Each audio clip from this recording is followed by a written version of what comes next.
You may be surprised, but some of those old light bulbs you have laying around the house in an old drawer somewhere could be worth a lot of money.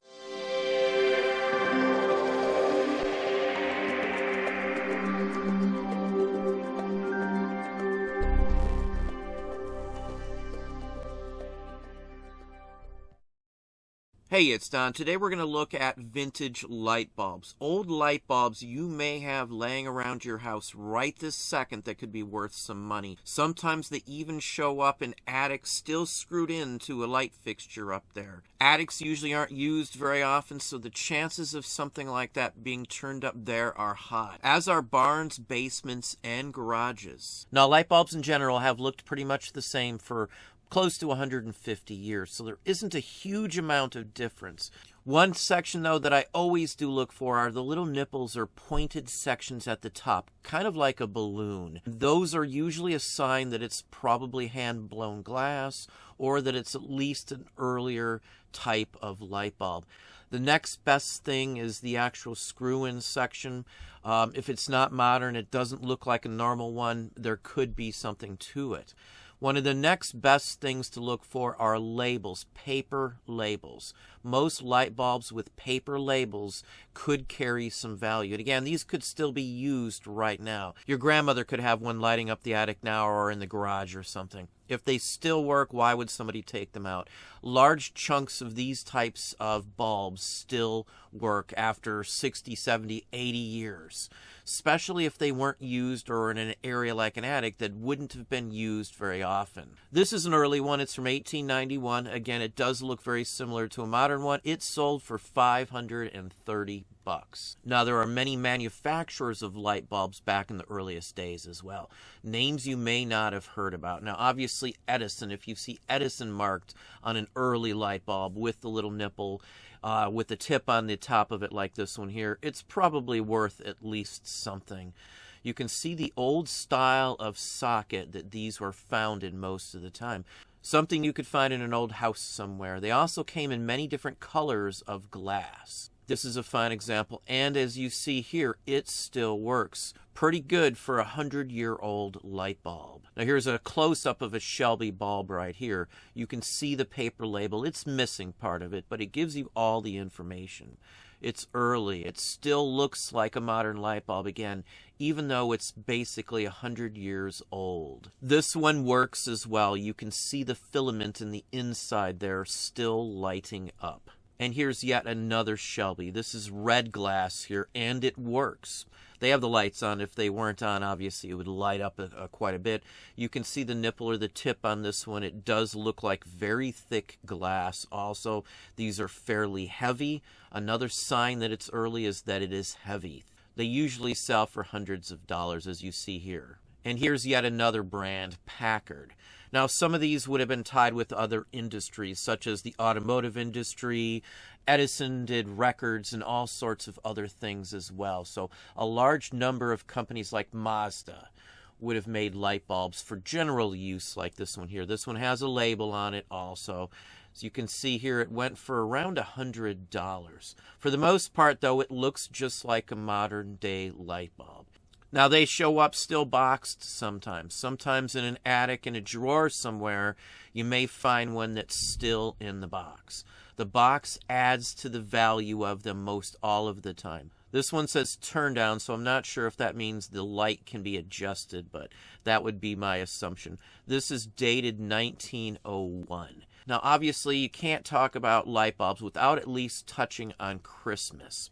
Now, these are Santa Claus, Father Christmas, and they each light up. They're hand-painted. Sometimes there's glitter on some of these.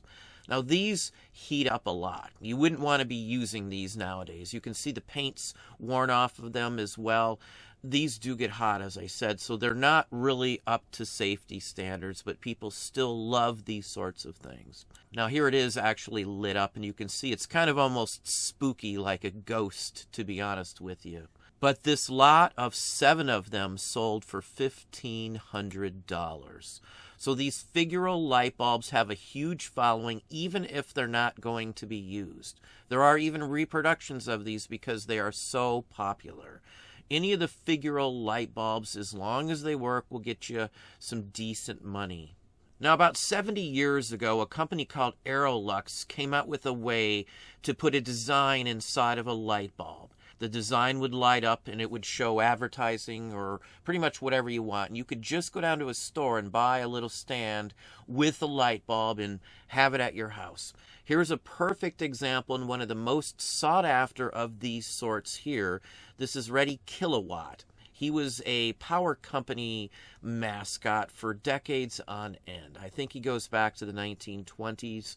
I know he was part of the Mississippi Power Line, even up here in the Ohio, Edison, and things like that. He is still very, very well collected. This is a perfect example of one of these light bulbs, and it works. Now, once the power is turned off, it's just a hunk of metal in there, but that metal glows.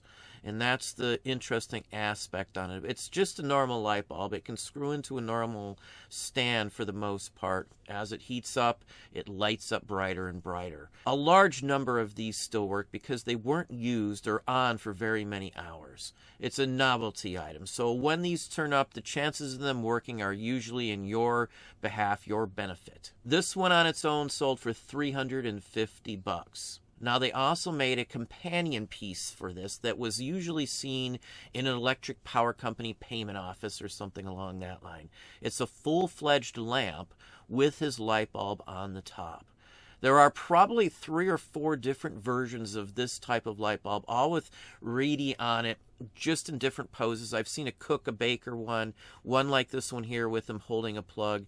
And there are different variations on these. This one with the base sold for close to $3,000. Now, as a novelty item, they made them for all sorts of different things. Here's a Boy Scouts of America version right here. It sold for $265. Now, here's Donald Duck. This is just after they turned it on. You can see it's starting to warm up on the bottom there. And this is after it has warmed up. Now, the longer you keep it on, the brighter it will be. It will fill in as much as it can. Sometimes those can be damaged where the character isn't as noticeable, but this is still a fairly nice example of a scarce one. Now, here's a World War II related one, a V for Victory. It sold for $125. It is lit, as you can see here. Now, some of the bulb shapes were different. They weren't all the same. Now, just like the Christmas-shaped ornaments, Aerolux also made Christmas Santa Claus-inspired light bulbs as well. This, again, glows in here, as you can see. It's Santa Claus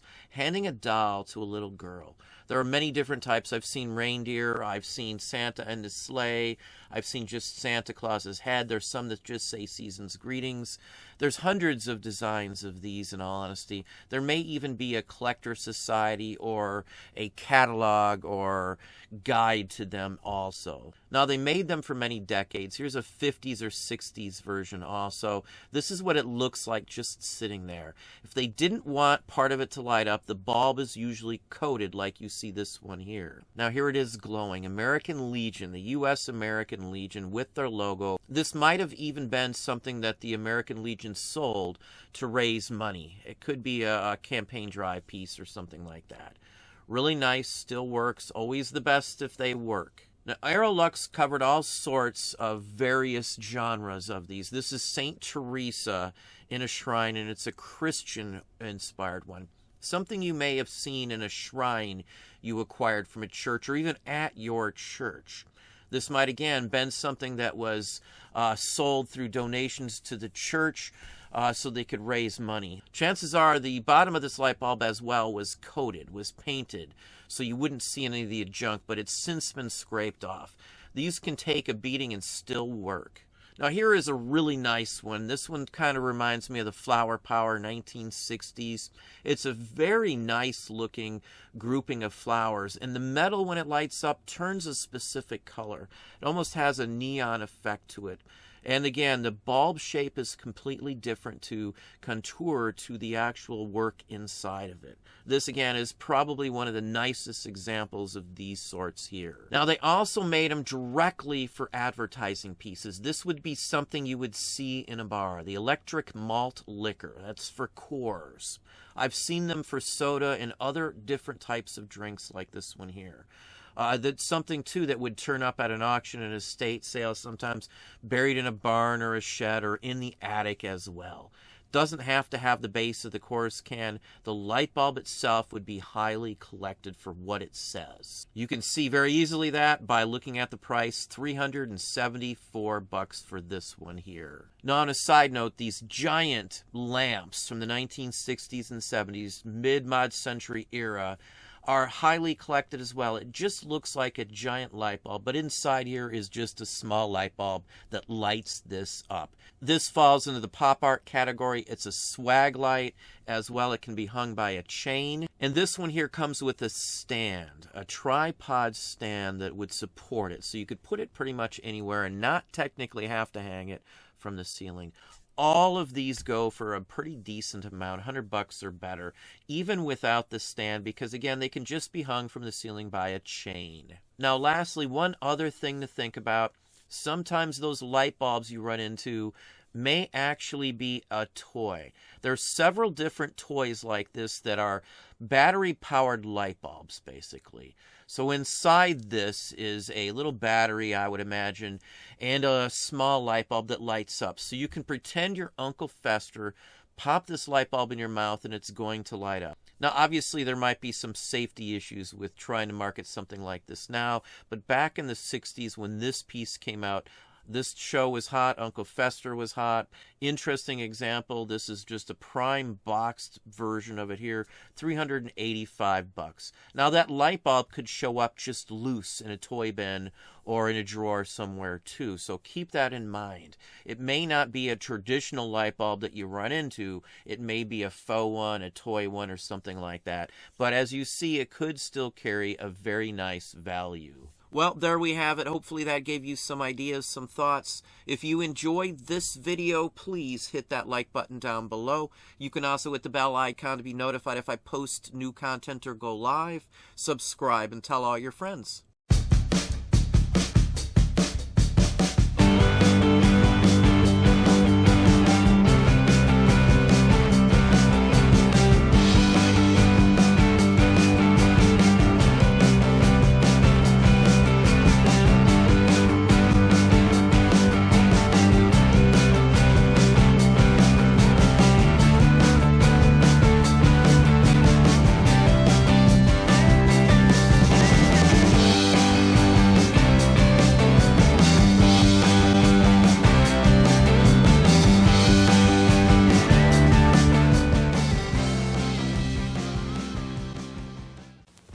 Once there was an ant and a grasshopper. The ant worked day and night while his friend the grasshopper fiddled away his free time.